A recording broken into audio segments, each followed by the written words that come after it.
ini adalah untuk berpayah-payah, terus bekerja, terus belajar, terus ibadah. Karena memang dunia ini tempat kita lihat konsekuensi. Dan kata Allah, kita akan datang kepada Allah itu nanti sendiri-sendiri. Surat Maryam.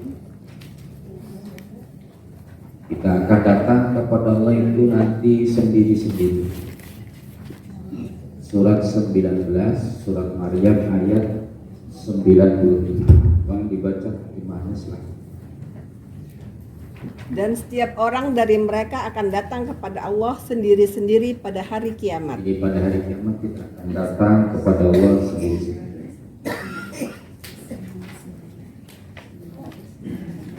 Dengan amalnya sendiri, dengan sedekahnya sendiri, semua akan datang kepada Allah itu sendiri-sendiri.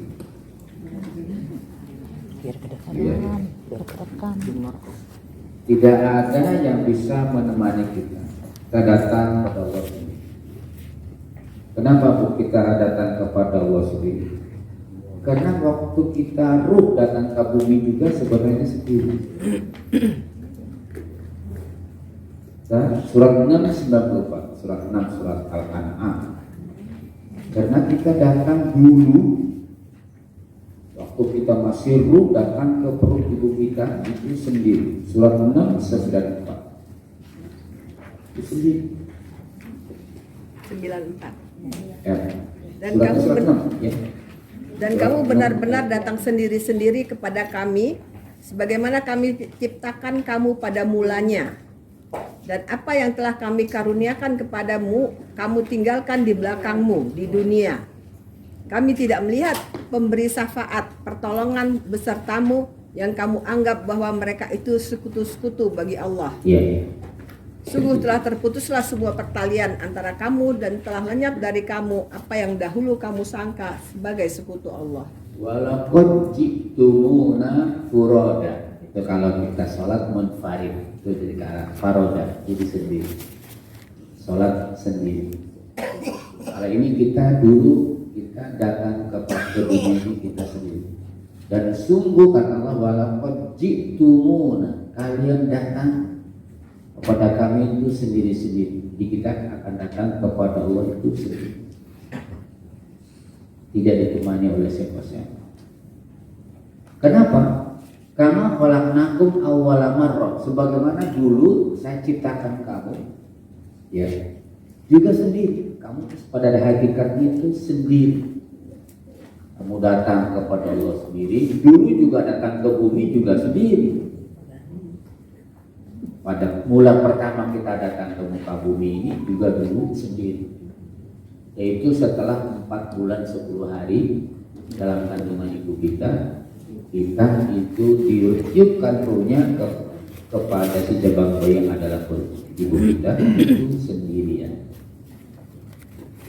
Jadi kita kembali lagi kepada Allah sendiri, karena dulu datangnya juga sendiri.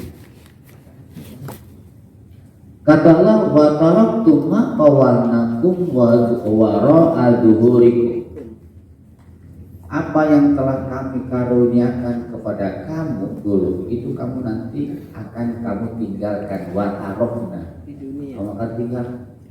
Punya mobil tinggalkan, punya sawah ditinggalkan, punya gedung tinggalkan, punya uang kan ditinggalkan. Satu saat kita akan meninggalkan itu semua. Nggak bakal kita bawa. Makanya kematian itu sebenarnya adalah satu peristiwa yang sangat dahsyat bagi seseorang. Karena punya rencana sebesar apapun sudah terputus, sudah tidak bisa lagi. Itu kita mati, karena rencana kita sebanyak, sebesar, sehebat itu sudah tidak bisa lagi. Karena selagi kita masih hidup ini kita betul-betul kita gunakan sebaik-baiknya. Karena begitu kita mati, punya cita-cita mau ini mau itu sudah nggak bisa lagi, sudah goodbye. Jadi kamu akan watarokna, kata Allah, wataroktum ma'awanakum wara'a zuhurikum, kamu tinggalkan itu di belakang kamu. Wa man naro, dan kami tidak melihat ma'akum beserta kamu syufa'akum, yang menolong kamu. Syafa' itu yang menolong. Saya tidak lihat yang bisa menolong kamu. Mungkin dulu punya Tuhan siapa, punya dukungan siapa, punya backing siapa. Mana itu? Sudah kamu datang sendiri lagi pada saya. Apa katanya? Alladzina za'antum annahum fikum syuraka. Yang kamu anggap bahwa mereka itu sekutu-sekutu Tuhan. Dulu kamu pernah membuat sekutu-sekutu Allah. Mana? Gak ada, kamu mati, kamu sendirian juga datang pada saya.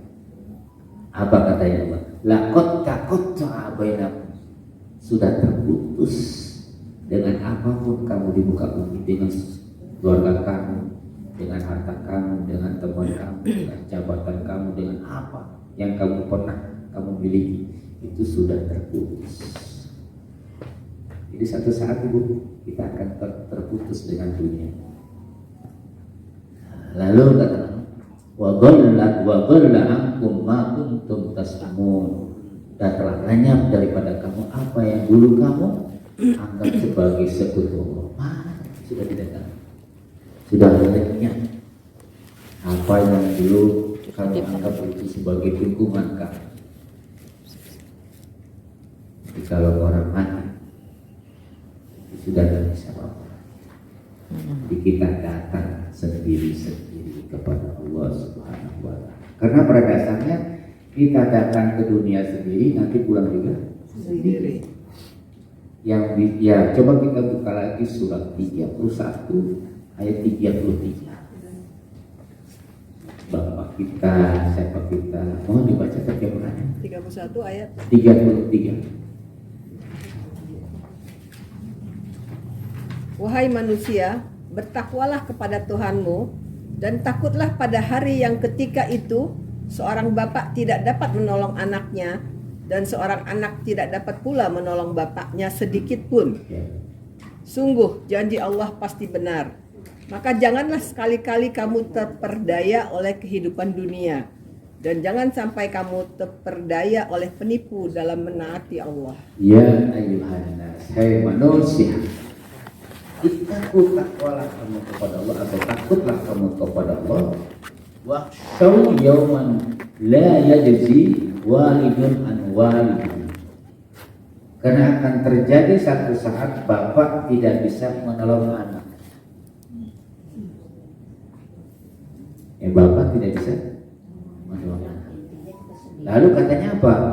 Wala mauludun huwa jazin an walidihi syai'an. Begitu juga anak tidak bisa menolong bapak sedikit pun.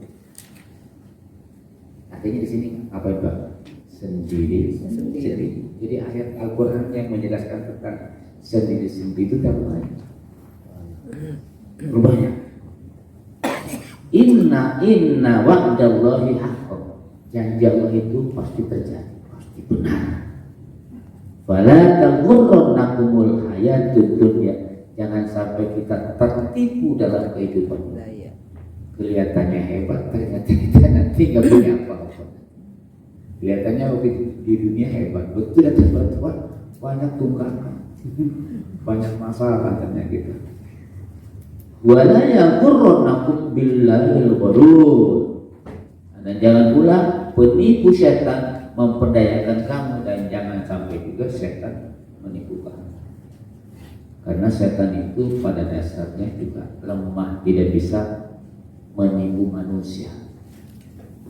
Jadi setan itu sudah menyampaikan juga Bapak Ibu, jangan pernah menyalahkan setan. Setan nggak mau disalahkan.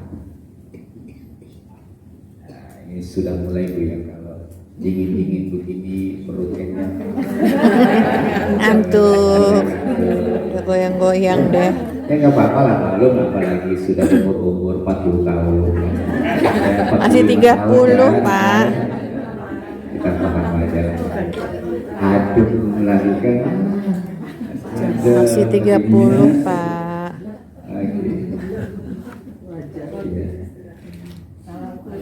Oke. Ya.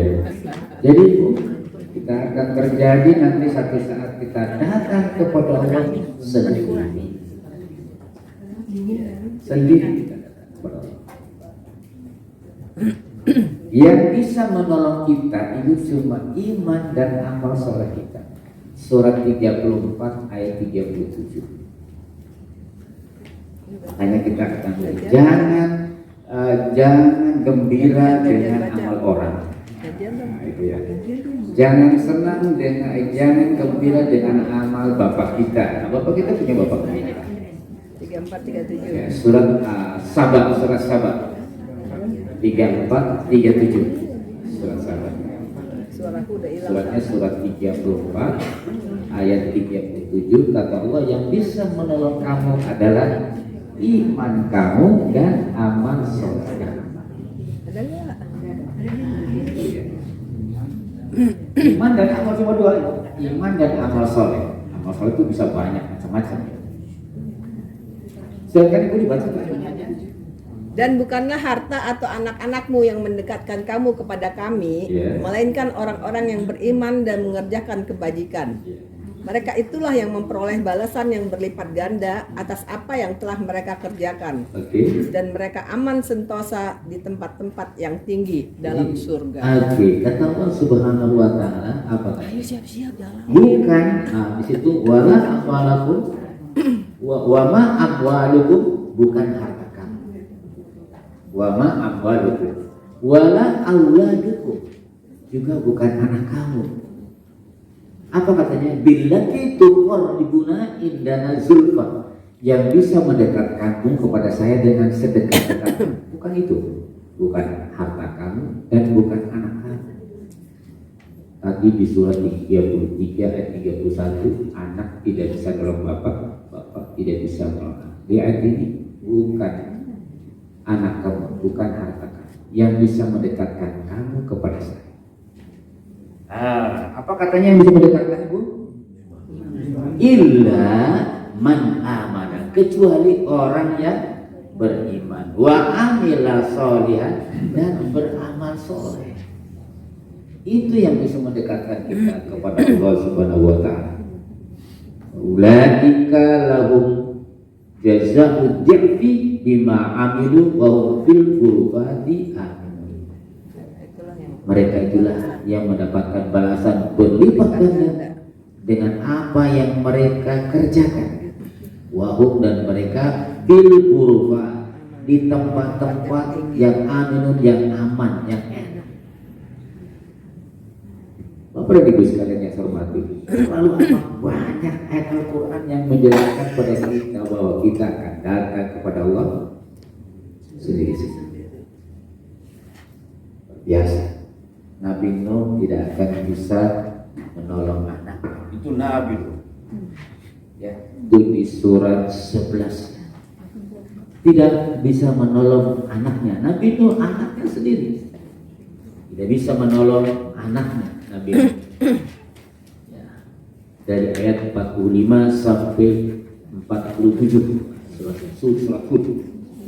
Jadi Nabi Nuh sendiri tidak bisa menolong si Kan'an. Itu anaknya, anak biologis, tidak bisa ditolong kalau dia tidak soleh. Jadi yang bisa ditolong itu kalau dia soleh. Kalau soleh itu amal siapa? Ya amal dia. Silakan dibaca. Anak tidak boleh. Dan Nuh memohon kepada Tuhannya sambil berkata, ya Tuhanku, sesungguhnya anakku adalah termasuk keluargaku, dan janjimu itu pasti benar. Engkau adalah hakim yang paling adil. Lanjut. Terus Dia Allah berfirman, wahai Nuh, sesungguhnya dia bukanlah termasuk keluargamu, karena perbuatannya sungguh tidak baik. Sebab itu, jangan engkau memohon kepadaku sesuatu yang tidak engkau ketahui hakikatnya. Aku menasihatimu agar engkau tidak termasuk orang yang bodoh. Terus Dia Nuh berkata, ya Tuhanku, sesungguhnya aku berlindung kepadamu untuk memohon kepadamu sesuatu yang aku tidak mengetahui hakikatnya.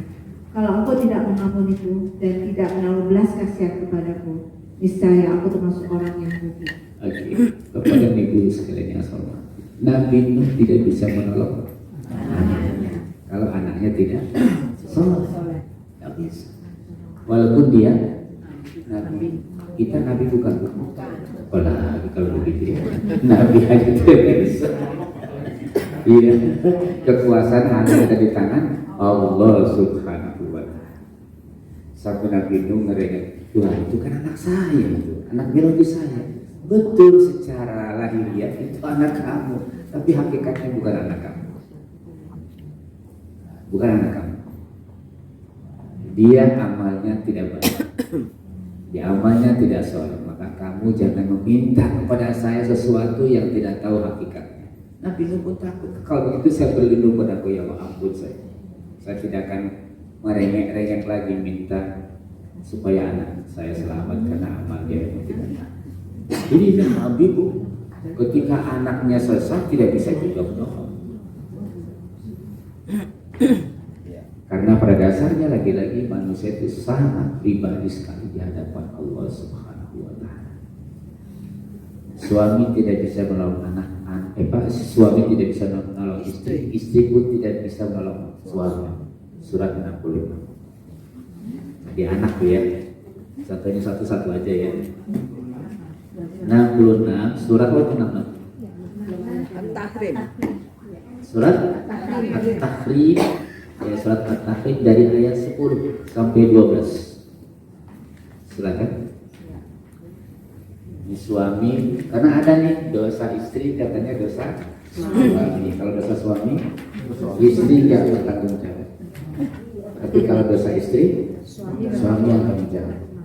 Kalau dosa istri, suami yang tanggung jawab. Kalau dosa suami, tanggung jawab sendiri. Dari mana?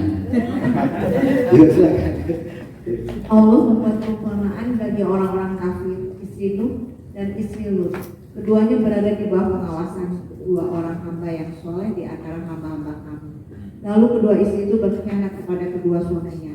Tetapi kedua suami itu tidak dapat membantu mereka sedikit pun dari siksa Allah.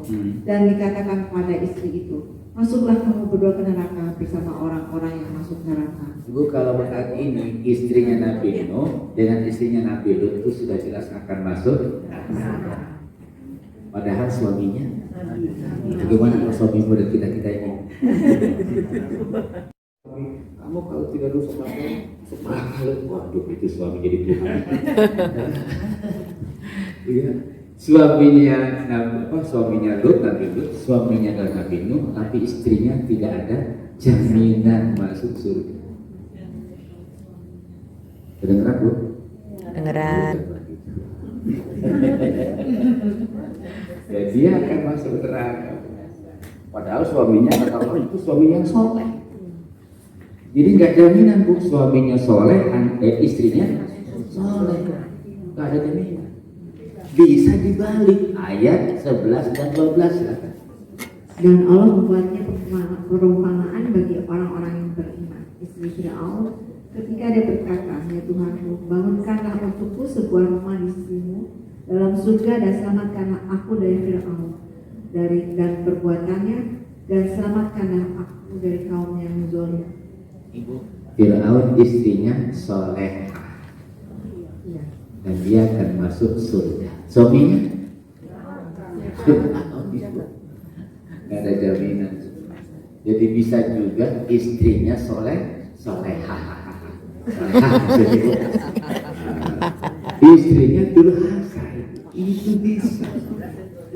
Jadi kalau mau soleh Ibu jangan nungguin suaminya soleh, juga sebaliknya. Ya juga sebaliknya. Tidak ada jaminan suaminya soleh, istrinya solehah. Tidak ada jaminan. Tidak ada jaminan istrinya solehah. Suaminya soleh dan itu Nabi Bu. Istrinya durhaka. Nabi Lut itu katanya Bu, kalau Nabi Lut itu istrinya itu menganjurkan wanita dengan wanita, laki-laki dengan laki-laki. Istrinya Nabi Lut ngedukung lingkungan. Padahal suaminya berdakwah sebalik, didukung itu lingkungan itu oleh istri. Nabi Lut. Nabi Nuh diajak itu istrinya itu untuk naik perahu dan Kanaan naik perahu, tidak mau. Mau naik gunung, air gak bakal ke atas gunung, gunung itu tinggi, nggak mungkin itu air sampai lewat gunung. Kata Nabi Nuh, akan karam semuanya nak, kami tetap mau ke gunung, nggak bakal karam gunung, ya, dibanjiri oleh air.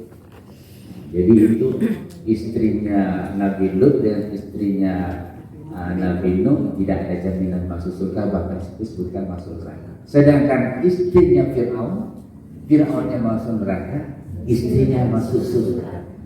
Bahkan dia berkata, Tuhan, selamatkan saya. Nggak ada tuh di situ minta cerai, itu nggak ada. Itu yang dikasih bawah. Apalagi suaminya kaya raya walaupun tidak soleh begitu, jangan minta cerai. Tapi saya yakin di sini yakin suaminya soleh, istrinya soleh. Tapi kalau ada gitu, nah jangan minta cerai. Ini Asia tidak minta cerai di rumah itu aja. Jadi katanya Bu, mencari kesolehan itu dari saya jauh-jauh. Di rumah juga bisa. Menghadapi istri yang cerewet itu dapat bahas. Dia sabar setiap hari. Istrinya judes banget gitu. Ya, itu si suami sabar setiap hari Bu. Itu pahalanya banyak itu bagi suami. Kalau istri yang sabar gimana? Dapat pahala. Lebih baik belum. Masih koma.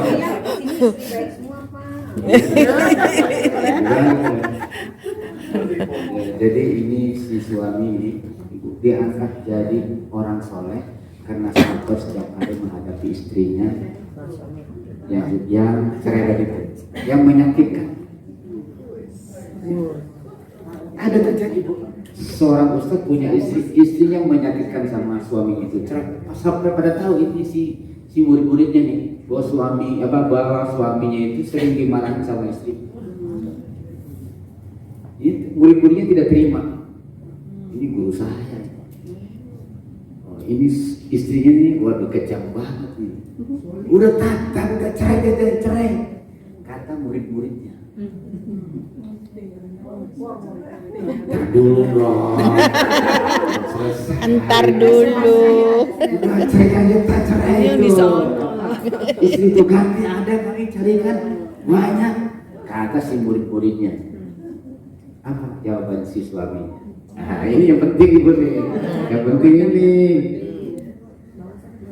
Murid-muridku, kalau saya ganti istri lalu dia cerai dengan saya, lalu orang pada tahu tentang keburukan dia, berarti saya ngasih tahu tentang keburukan istri saya.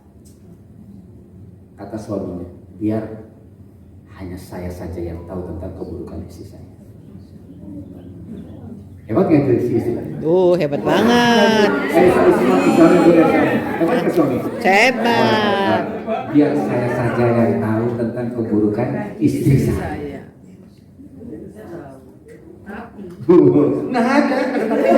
Nggak ada tapi.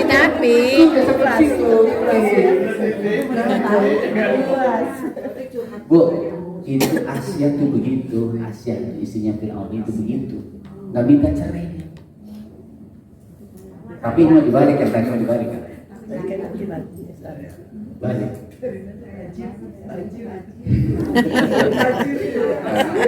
Tajir suaminya. Karena ada saya punya kenalan, padahal ini orang baik, suaminya baik itu istrinya minta cerai. Apa namanya baik? Suaminya Suaminya baik. tajir. Fir'aun. Nah, saya terusin kalau yang ini ya. Jadi, udah ya. Tapi ini Bu, istrinya, suaminya bilang dia yang tahu adalah saya. Bu, itu diangkat jadi wali suaminya. Karena setiap hari dimarahin terus sama istrinya.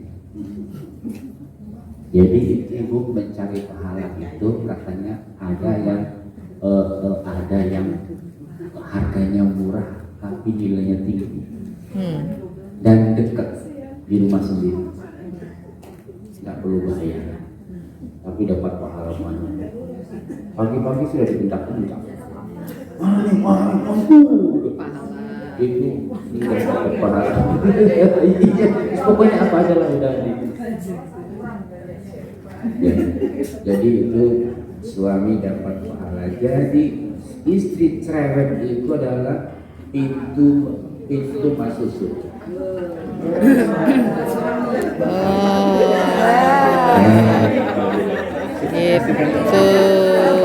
Pintu masuk surga. Ini serius loh Bu. Jadi kalau kami lagi cerewet, pintu masuk surga.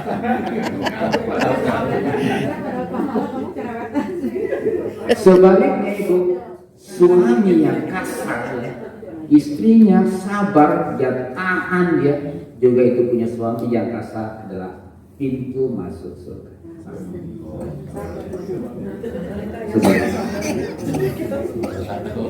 Yaitu Fir'aun. Oh, kejam betul katanya itu Fir'aun pada istrinya. Tapi Asia tidak pernah minta cerai. Cukup Bu? Cukup. Paham ya? Paham. Jadi insya Allah ini katanya walaupun sering bertengkar di rumahnya, luar biasa. Tapi anak menambah lagi.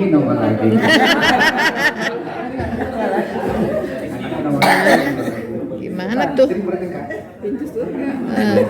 Nambah lagi anaknya.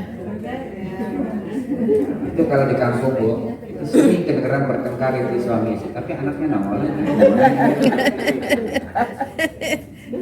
Asik pokoknya di keluarga itu asik.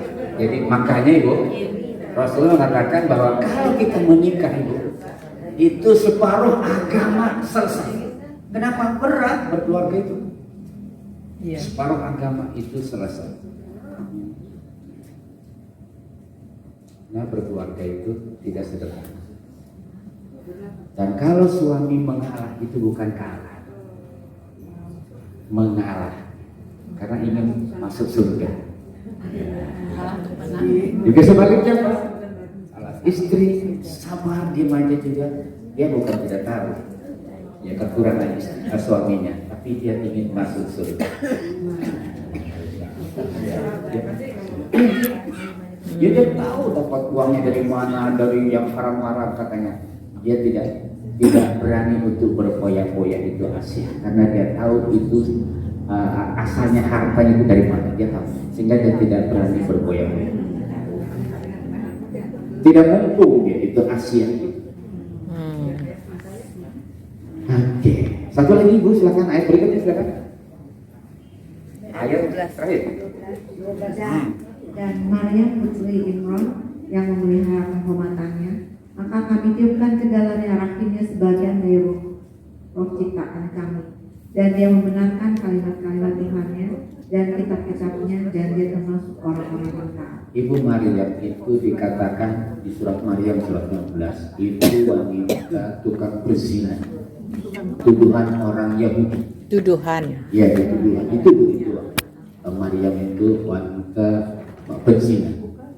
Dibela oleh Quran, dia adalah wanita solehah. Quran membela Maryam itu. Ya. Dan dia tidak menikah. Jadi kalau ada orang nggak menikah itu kurang baik juga. Nggak menikah juga baik juga itu.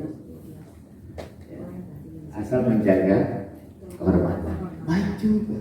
Jadi kalau ada orang laki-laki nggak menikah, katanya itu separuh agamanya belum selesai. Yang mana dulu? Kalau dia bisa menjaga kehormatan, tetap baik juga. Yang tidak baik itu kalau dia hubungan suami istri bukan istrinya, kalau dia menjaga baik juga. Tergantung. Jadi agama itu kadang-kadang begini baik, begitu baik. Tergantung situasinya.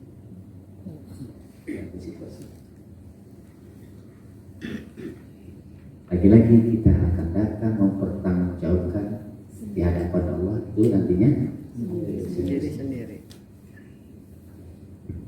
Surat 17 ayat 15. Bahwa apa yang kita lakukan pada dasarnya adalah untuk kita sendiri. Silakan dibaca. Surat 17 ayat 15. Barang siapa berbuat sesuai dengan petunjuk Allah, maka sesungguhnya itu untuk keselamatan dirinya sendiri. Ya. Dan barang siapa tersesat, maka sesungguhnya kerugian itu bagi dirinya sendiri. Dan seorang yang berdosa tidak dapat memikul dosa orang lain. Tetapi kami tidak akan menikah sebelum kami mengutus seorang rasul. Oke. Ibu, kata Allah, siapa yang melakukan sesuatu peribadatan sesuai dengan hidayah Allah, pada dasarnya untuk dirinya bukan untuk orang lain. Sehingga kita tidak perlu pusing-pusing lihat orang lain salah lalu kita mengatakan ada nggak benar itu. Enggak. Pada dasarnya dia melakukan itu untuk dirinya. Kalau dia salah itu dirinya.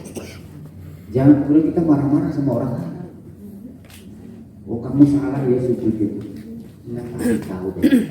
Kalau sudah dikasih tahu dengan baik, kalau dia tidak mau, ya dia akan bertanggung jawab terhadap dirinya sendiri. Manik tada fa inna ma yahtadi li nafsi. Wa man dhalla fa inna ma yadillu alaihi. Kalau dia sesat, itu juga untuk dirinya sendiri. Wala taziru waziratu wizra ukhra. Seorang yang berdosa tidak akan memikul dosa orang lain. Dosa istri, ya dosa istri lah. Dosa suami, ya buat dirinya. Buat dosa anak, ya buat dirinya. Tidak ada dosa turunan, juga tidak ada. Atau dosa kita dipikul oleh orang lain, enggak. Masing-masing akan memikul dosanya sendiri. Tapi kata Allah, saya tidak akan mengadab sembarangan. Wa ma kunna mu'adzibina hatta nab'atsa rasulah. Sebelum saya ngasih tahu, saya turunkan dulu Quran, saya turunkan dulu Rasul, saya buat dulu ada pembantu-pembantu Rasul. Saya kasih tahu dulu. Makanya kata Ibu, Islam itu menyebar di mana-mana karena Allah membuat orang-orang pintar setiap negara. Karena Islam itu bukan milik orang Arab. Di Indonesia banyak ulama-ulama yang hebat. Bahkan orang Mekah pun saling sama Syekh Nawawi Al-Baghdadi. Itu ulama Indonesia. Orang Arab takluk sama dia. Ali bin Abi Thalib itu pindah dari Madinah ke Irak. Padahal di Mekah kalau salat di Masjidil Haram berapa pahalanya? Berapa ribu kali?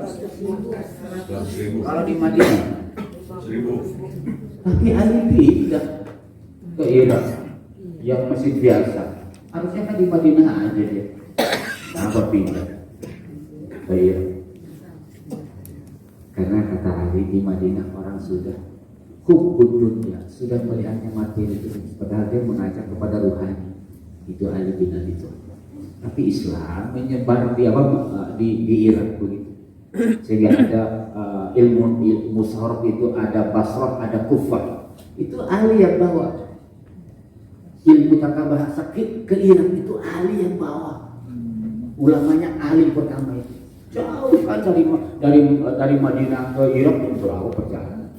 Hidup di sana, punya cucu di sana. Nah, jadi Islam itu menyebar di mana-mana. Nah, makanya kata Ibu, kalau konflik itu siapa itu ustaz, lalu pindah dia, karena dia bawa ilmu akan menyebar di sana, di tempat orang itu. Nah, jadi konfliknya ustaz itu bagus juga. Nah, itu kayak Ali bin Abi Thalib. Karena semuanya akan diminta pertanggungjawaban. Katanya begini, hari Jumat itu bagus kan? Bagus. Malam Jumat? Bagus. Kalau mati hari Jumat? Bagus. Nah, bisa jadi matinya hari Senin. Itu agama itu diputer-puter oleh Allah. Coba kalau Rasulullah wafatnya hari Jumat, orang kemudian kalau ada yang mati hari Selasa, hari Senin, itu buruk banget itu. Hari Jumat kayak Rasulullah. Padahal Rasulullah sendiri hari Senin, dikuburnya hari Kamis karena ribut. Siapa pengganti Rasulullah? Rasulullah nggak terurus tuh jenazah Rasulullah. Lama juga ya. Selasa, Rabu, Kamis 4 hari. Sementara Rasulullah sendiri ngomong kalau ada orang mati segera kuburkan. Rasulullah sudah hari Kamis. Sebab kalau Rasulullah itu dikuburnya langsung hari Senin, Rasul juga dulu mati hari Senin, dikuburkan hari Senin.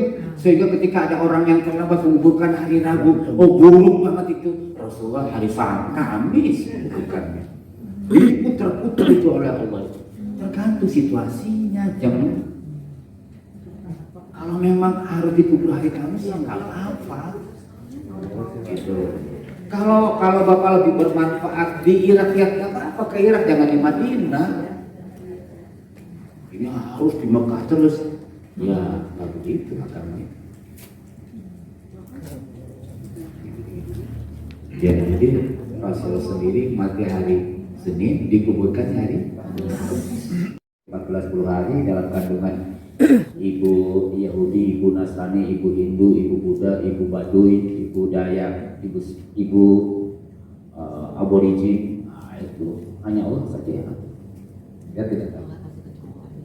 Kita tidak tahu. Tapi sudah ada, sudah di alam ruh. Ya, di alam ruh. Dan ketika di alam ruh itu ditanya itu semua ruh itu oleh Allah, alastu bi rabbikum, bukankah saya ini Tuhan kamu, hai ruh? Itu si ruh itu menjawab serta, qalu bala syahidna, betul engkau adalah Tuhan kami, kata si ruh itu.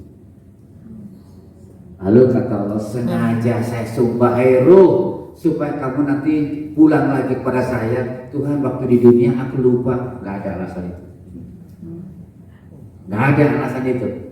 Kamu harus nyari dulu Tuhan kamu yang namanya saya ini. Cari itu waktu kamu di dunia. Jangan menyembah yang lain, sembahlah saya aja. Atau kamu nanti bilang begini, Roh ayat 138, ayat 37, 38 ayat surat apa ayat berikutnya. Ayat berapa? 100 tadi? 172, 173. 173 itu saya.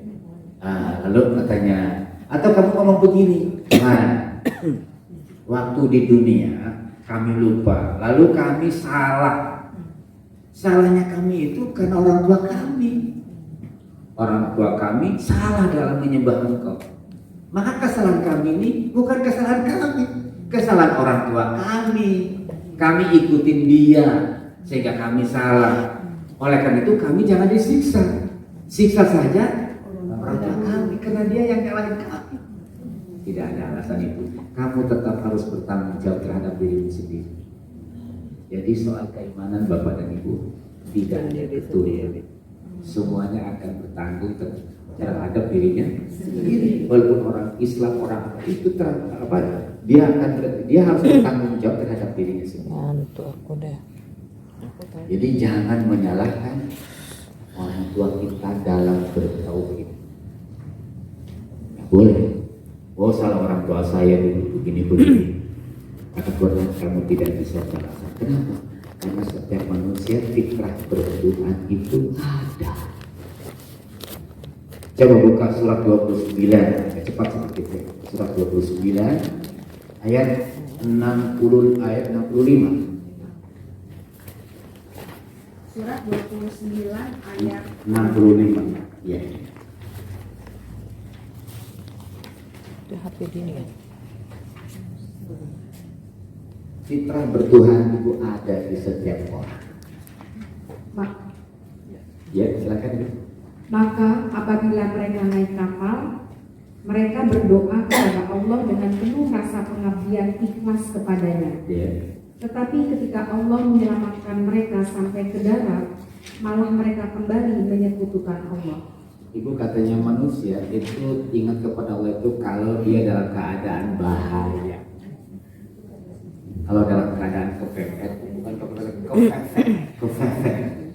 itu pasti dia ingat sama Tuhan.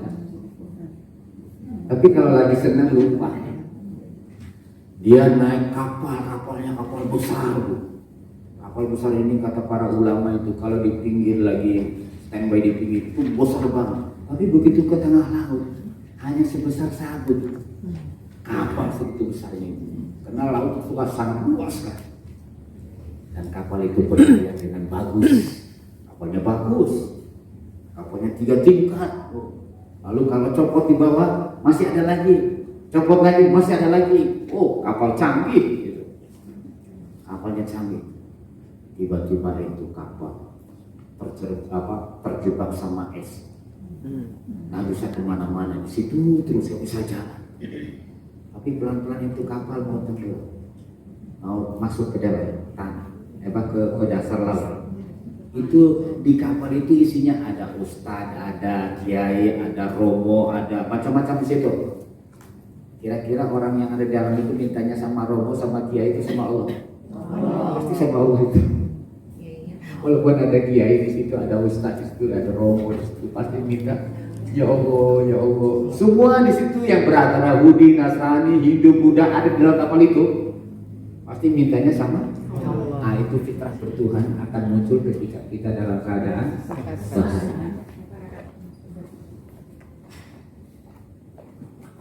Tapi kalau kapalnya itu selamat lagi, minggir lagi, dia lupa lagi.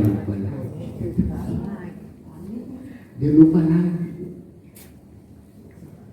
Jadi fitrah bertuhan itu sebenarnya ada pada setiap manusia. Coba Fir'aun ketika mau tenggelam, surah 10 ayat 9. Itu dia Tuhan, itu Fir'aun.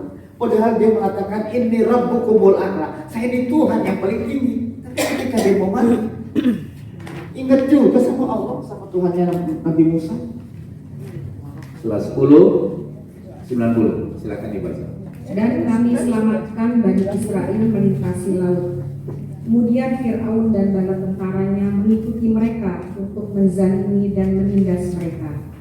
Sehingga ketika Fir'aun hampir tenggelam, dia berkata, "Aku percaya bahwa tidak ada Tuhan melainkan Tuhan yang dipercayai oleh Bani Israel, dan aku termasuk orang-orang Muslim yang berserah diri." Ibu, itu Fir'aun waktu mau tenggelam juga percaya kepada Tuhan. Padahal sebelumnya dia mengatakan ini Rabbukumul A'la, saya ini Tuhan yang paling tinggi. Di dalam keadaan kepepet manusia menyebut Tuhan. Kefefet. Makanya bukan kepepet lagi, kefefet. Sehingga sama Tuhan itu. Ya. Kita juga ya Allah, ya Allah, ya Allah. Apalagi ketika nyawa sudah berada di tenggorokan, ya Allah, ya Allah. Tapi kalau saat itu kita masih juga nggak ingat, wah udah kacau banget. Saya percaya kepada Tuhannya Bani Israel. Dia juga masih malu-malu ngomong. Fir'aun masih malu-malu karena dia sudah mengatakan dia Tuhan. Katanya, qala amantu annahu la ilaha illalladzina amanat bihi Bani Israil.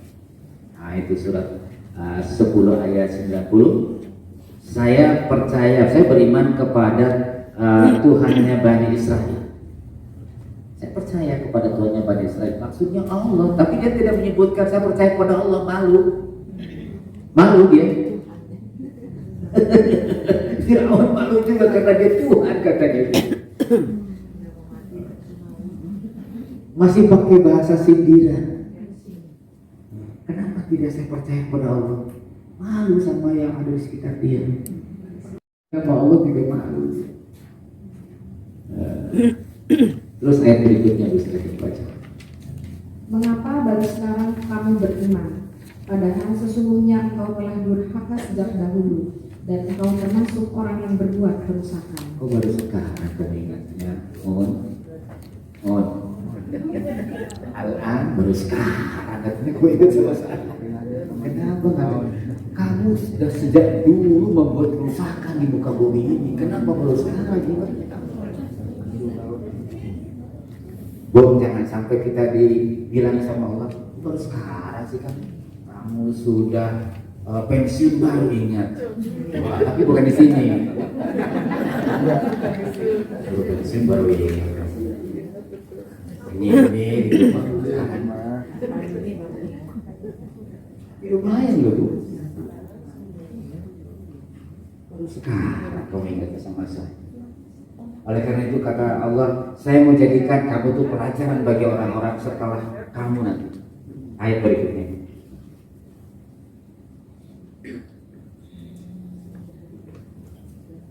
Dan sungguh kami telah menempatkan Bani Israel di tempat kediaman yang bagus. Ayat berapa ya? 92 dulu. 92. Maka pada hari ini kami selamatkan jasadmu agar engkau dapat menjadi pelajaran bagi orang-orang yang datang setelahmu. Tetapi kebanyakan manusia tidak mengindahkan tanda-tanda kekuasaan kami. Jadi kira selamat itu kita sih cuek aja. Itu ya kebetulan aja itu sih. Atau enggak, saya yang membuat dia selamat, badannya enggak habis itu. Badannya selamat itu. Ya surat 25 ayat 43. Kita bisa menyembah diri kita sendiri, menyembah hawa nafsu kita. Silakan. Sudahkah engkau Muhammad melihat orang yang menjadikan keinginannya sebagai tujuannya? Apakah engkau akan menjadi pelindungnya? Bukan tujuan ilahan sebagai Tuhannya. Bisa jadi ada tujuannya terjemahnya, tapi ilahan sebagai Tuhan. Kamu pernah lihat orang yang menyembah dirinya sendiri menjadi Tuhan?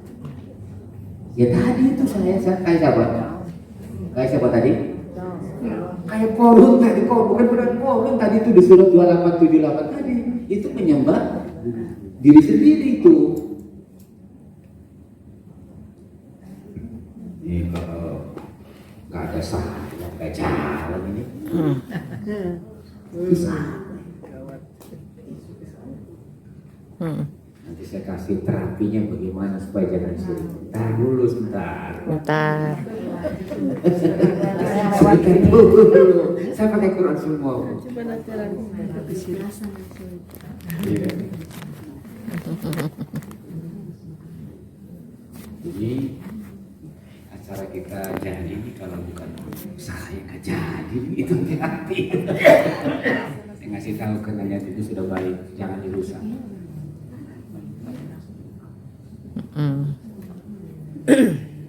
Ini kalau presidennya bukan saya, presiden itu syirik. Kalau presidennya bukan saya, nggak bakal begini. Itu sudah syirik.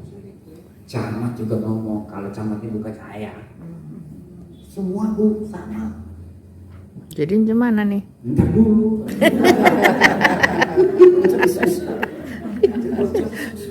Suami, kalau kamu bukan suaminya saya, kamu nggak bakal maju. Syirik itu si suami itu.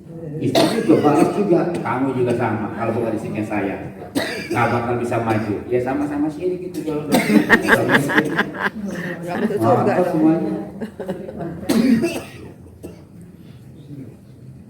Jadi ada orang yang menyembah hawa nafsunya sendiri menjadi Tuhan. Bagaimana caranya? Kalau bukan saya, itu menyembah dirinya itu.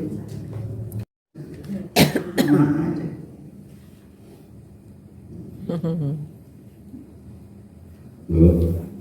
Ya, Ngantuk. ngantuk. Tapi kayaknya agak panas sedikit ya, agak panas sih sedikit. Agak panas. Ya diangkatin lah. Diangkatin jiwanya ya. Supaya jangan terjebak kita dalam kehidupan.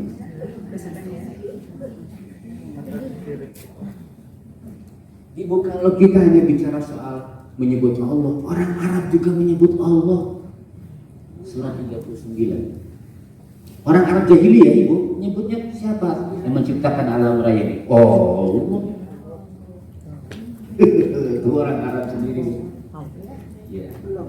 Dan dia di surat itu surat 28. Surat 28 itu surat. Tadi tadi Az-Zumar. Apa Az-Zumar ya? Ada Az-Zumar ya. Surat 39 surat Az-Zumar. Ayatnya sebentar Bu. Ayatnya Az-Zumar itu ayat 38. 38. Ya, silakan 30. Dan sungguh, jika engkau tanyakan kepada mereka, siapakah yang menciptakan langit dan bumi? Niscaya mereka menjawab, Allah. Katakanlah, kalau begitu, tahukah kamu tentang apa yang kamu sembah selain Allah? Jika Allah hendak mendatangkan bencana kepadamu, apakah mereka mampu menghilangkan bencana itu? Atau jika Allah hendak memberi rahmat kepadaku, apakah mereka dapat mencegah rahmatnya? Katakanlah, cukuplah Allah bagiku, kepadanya lah orang-orang yang bertawakal berserah diri. Ibu, kalau orang Arab jahiliyah juga katanya ditanya, siapa yang menciptakan langit dan bumi? Allah juga jawabannya. Sama dengan kita jawabannya. Bu. Poinnya itu. Coba kita buka di surat 29. Surat 29 surat apa? Surat Al-Ankabut ya, ayat 61. 29:61. Dan jika aku bertanya kepada mereka, siapakah yang menciptakan langit dan bumi dan menentukan matahari dan bulan? Pasti mereka akan menjawab, Allah. Maka mengapa mereka bisa dipalingkan? Mengapa mereka dipalingkan? Kalau ngomong sih Allah. Tapi kita dapat rezeki makanya dari kepintaran dirinya sendiri. Kenapa kita dipalingkan? Siapa Tuhan kamu? Allah. Itu dapat rezeki kali ini kepintaran saya. Itu namanya dipalingkan. Kenapa kamu sampai dipalingkan? Kenapa kamu gak bilang itu juga dari Allah juga? Masih surat yang sama, ayat 63.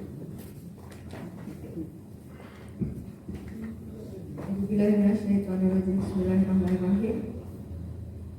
Dan jika kamu bertanya kepada mereka, siapakah yang menurunkan air dari langit, lalu dengan air itu dihidupkannya bumi yang sudah mati?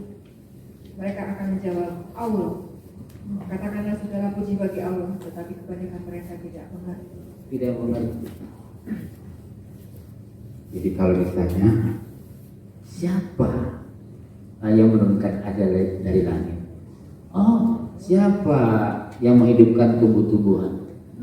Allah. Setelah mati itu bumi itu tadinya katanya Bu, itu tanah kering kerontang Ibu, tidak pernah dikasih air, pokoknya kekeringan berbulan bertahun itu si tanah. Lalu kita cangkul itu si tanah yang kering, lalu kita cari itu bahan tumbuh-tumbuhnya akan tumbuh, nggak bakal dapat.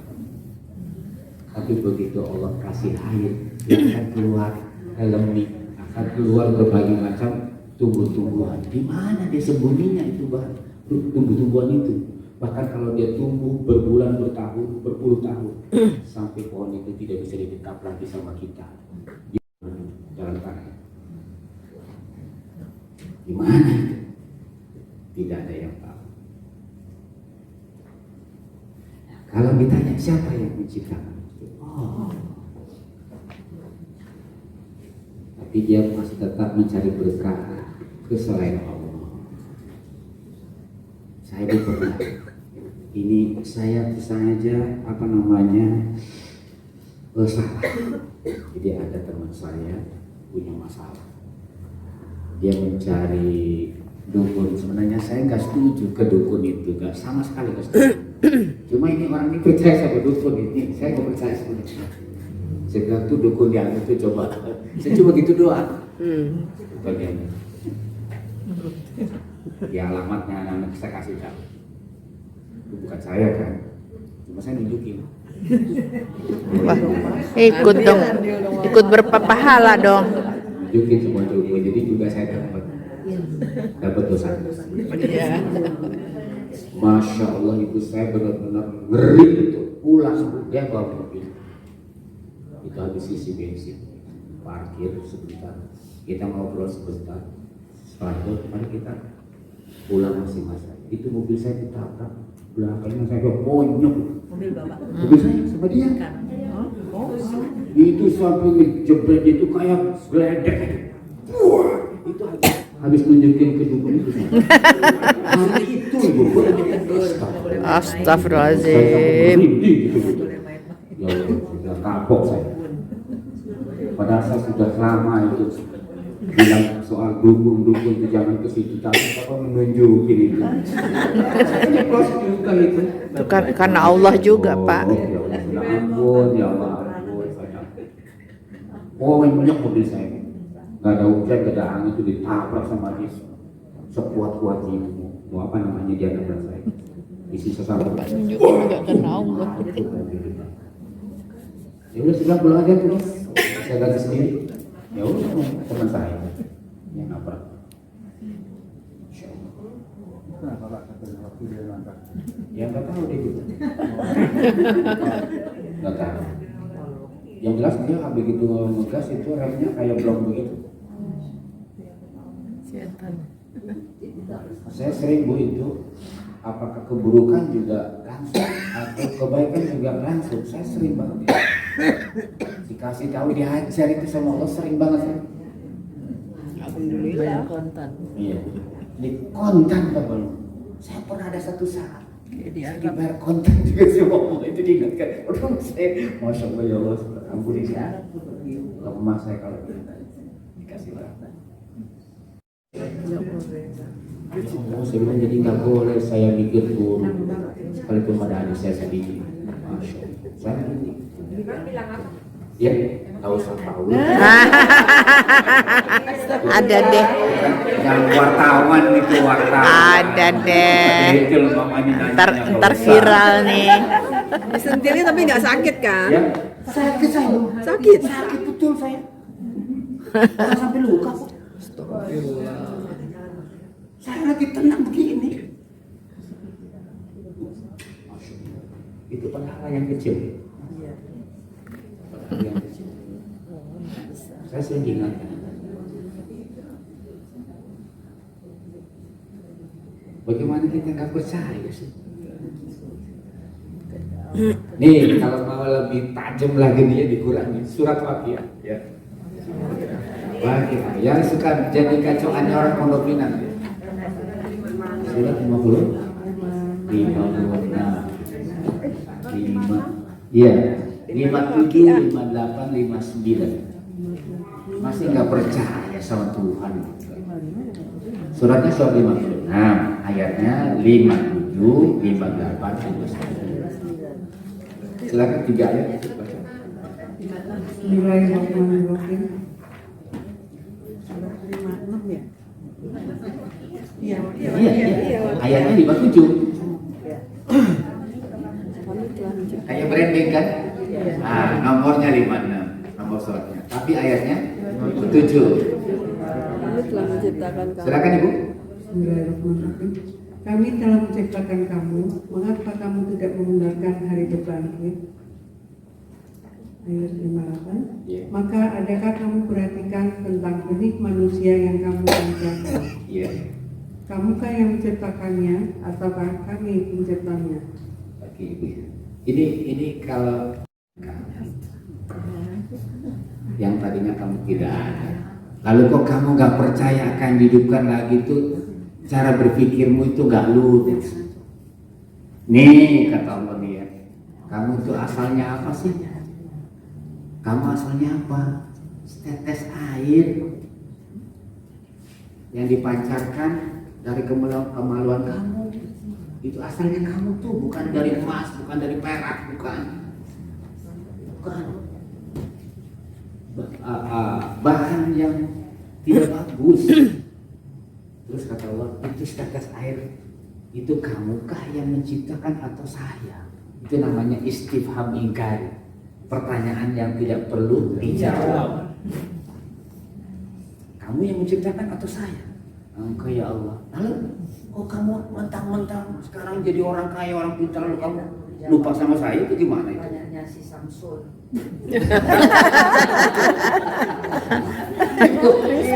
Aduh. Masya Allah.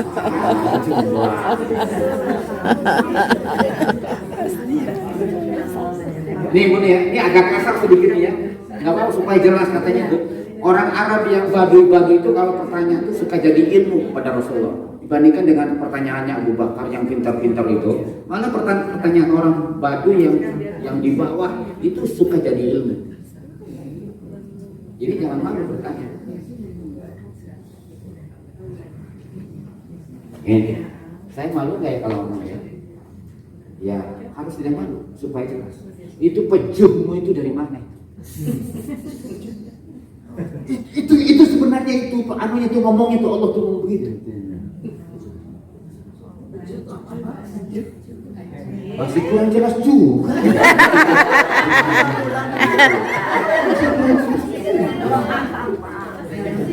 Nggak ngerti juga.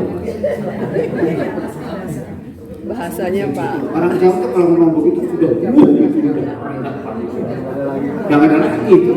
Tapi Allah tuh ngomong itu sebenarnya itu.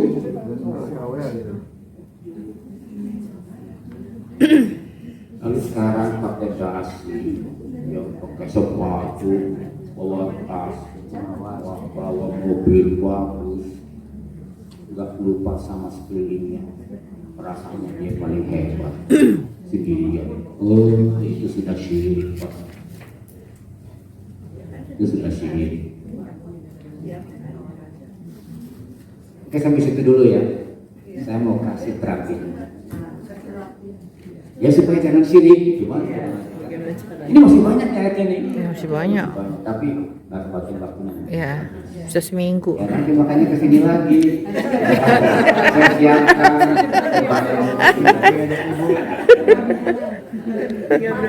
Setuju lagi. Allah tuh belak-belakan ngomong sama kita itu. Tidak sembunyi tuh Allah mau di situ tuh. Enggak. Kamu tuh apa sih asalnya? Sampai sombong kayak begitu. Masya Allah, malu gitu. Kamu asalnya apa sih? Dari mana sih kamu itu? Kami kan darah merah. Darah biru. Itu katanya Caimin itu kan dari darah biru. Kata Fahri Ali, saya baca di tulisan dia. Fahri Ali, penulis, penulis terkenal itu Fahri Ali, Abu Dinata, Ajumardi Ajra juga penulisnya itu. Fahri Ali yang paling sepuhnya itu katanya Caimin itu termasuk darah biru dia katanya, makanya dia bisa calon presidennya itu Fahri Ali gitu. Oke Bu ya. Jadi Allah itu kalau sudah ngomong tentang sesuatu ada yang dia tidak kedengaran ya supaya kita paham, supaya jelas. Jadi kalau kita sekarang sukses, cantik, wah pokoknya segalanya, nggak usah terlalu heboh, kita biasa aja. Itu semuanya sebenarnya dari Allah. Nah ayatnya surat 18:39. Nah ini ibu, ini bacaan, ini doa, ini zikir untuk orang yang sukses dalam bidang harta, supaya jangan syirik. Iya. Itu sukses dunia, begitu datang ke akhirat masuk neraka kan kacau karena syirik kita.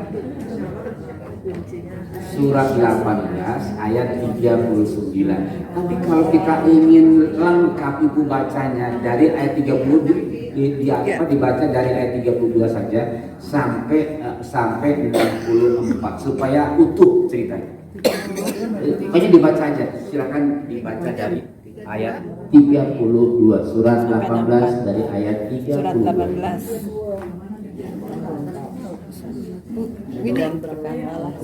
Silakan 32 sampai 46 sampai 46.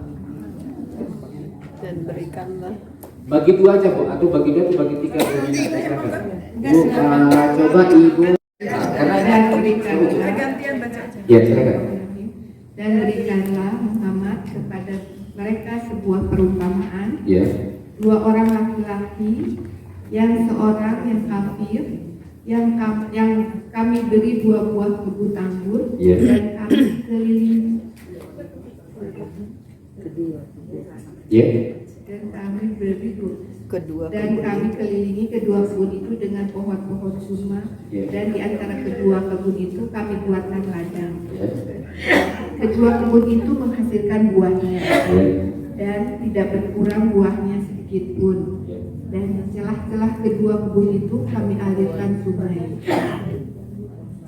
Dan dia memiliki kekayaan besar, maka dia berkata kepada kawannya yang beriman ketika bercakap-cakap dengan dia, "Hartaku lebih banyak daripada hartamu, dan pengikutku lebih kuat. Oke, Ibu, tapi mungkin kalau baca gitu aja mungkin tidak terlalu ngerti. Saya baca sedikit, saya komentar. Ibu ada 2 orang bersaudara, yang satu sukses, yang satu enggak. Saudaranya yang sukses ini ngajak saudaranya yang tidak sukses ke kebun dia. Nah, dia katanya itu, Bu, ini Allah memberikan satu perumpamaan, satu penjelasan pada kita. Ada seorang laki-laki kamu jadikan bagi seorang di antara keduanya yang kafir. Bu, bahkan orang yang tadi yang itu dapat sayang itu sebenarnya sudah kafir. Jadi kafir itu bukan tidak beragama Islam, bisa orang beragama Islam juga bisa hatinya itu kafir. Dulu ya.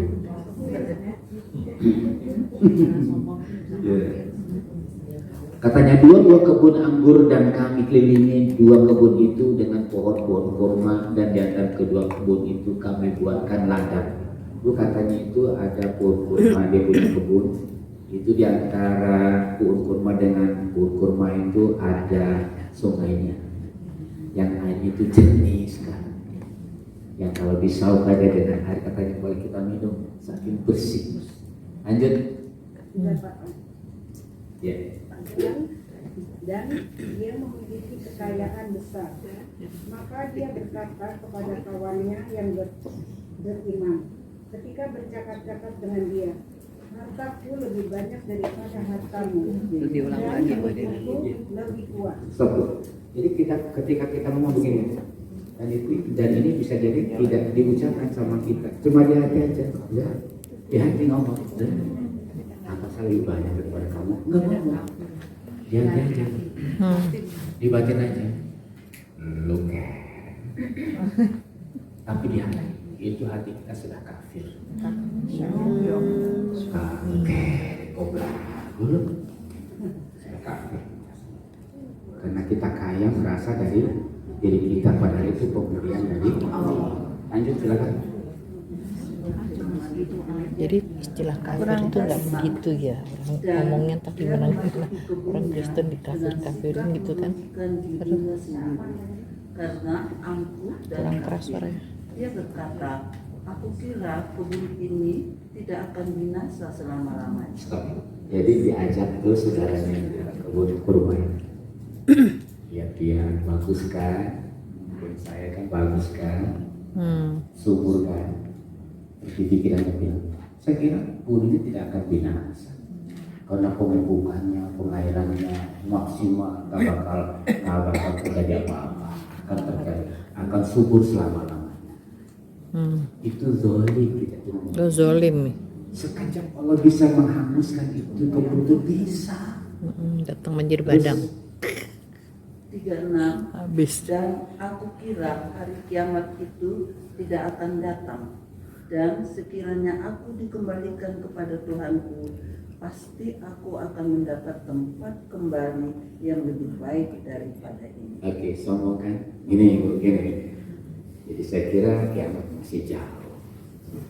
Dan kayaknya sih tidak akan terjadi lah. Dan seandainya terjadi juga, akan tetap dibalas dengan lebih bagus. Sombong banget. Seandainya kiamat juga terjadi, akan mendapatkan balasan yang lebih bagus daripada kebun-kebun ini. Wah, itu luar biasa. Yuk, lagi silakan. 37.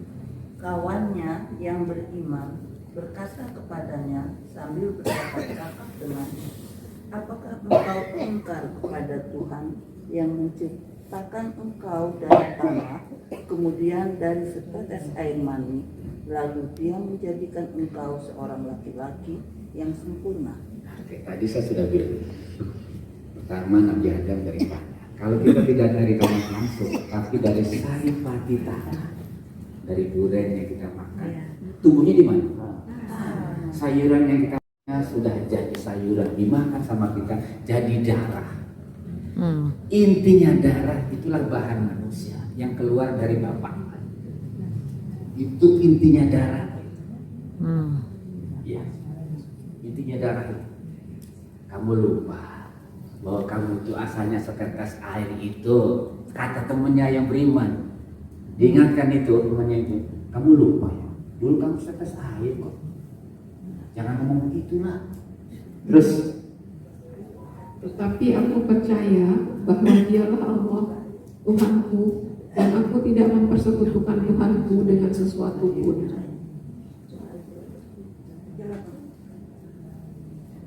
ya, Lanjut, Pak. lanjut. Dan mengapa ketika engkau memasuki kebunmu tidak mengucapkan Masya Allah, la quwata illa billah. Sungguh, atas kehendak Allah semua ini terwujud. Tidak ada kekuatan kecuali dengan pertolongan Allah.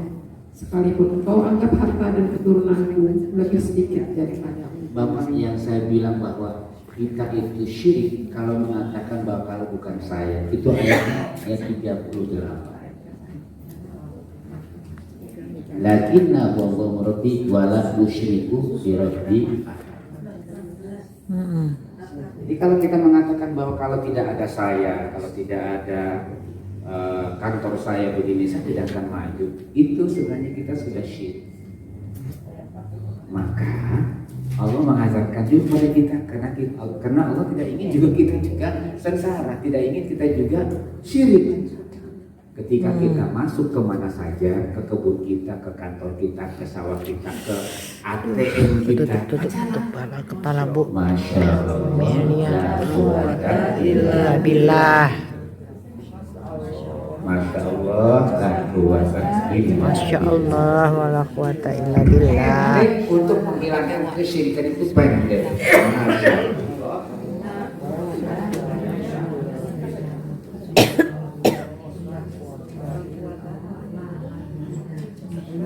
Masya Allah. Masya Allah. Masya Allah. La quwata illa billah.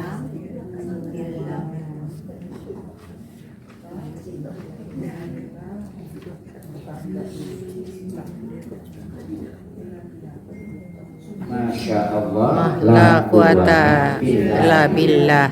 Sungguh apa yang terjadi ini, saya jadi kaya, jadi pintar, itu semuanya pemberian Allah. Kalau kita ingin kesyirikan kita, berkatalah kita Masya Allah, la quwata illa billah. bacalah Masya Allah ini katanya. Kalau orang baca ini dalam hadis nih, kalau orang baca ayatnya, dia tidak akan sengsara dan dunia akhirat, tidak akan kena bahaya dunia akhirat. Masya Allah, la quwwata illa billah. Ketika ibu, aduh gucinya bagus banget jangan. Masya Allah, la quwata illa billah. Tapi di hatinya dapat jauh jangan. Bukan jauh Cina.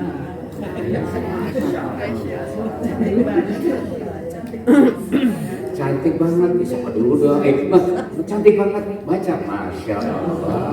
La quwata illa billah. Keturunan darah biru.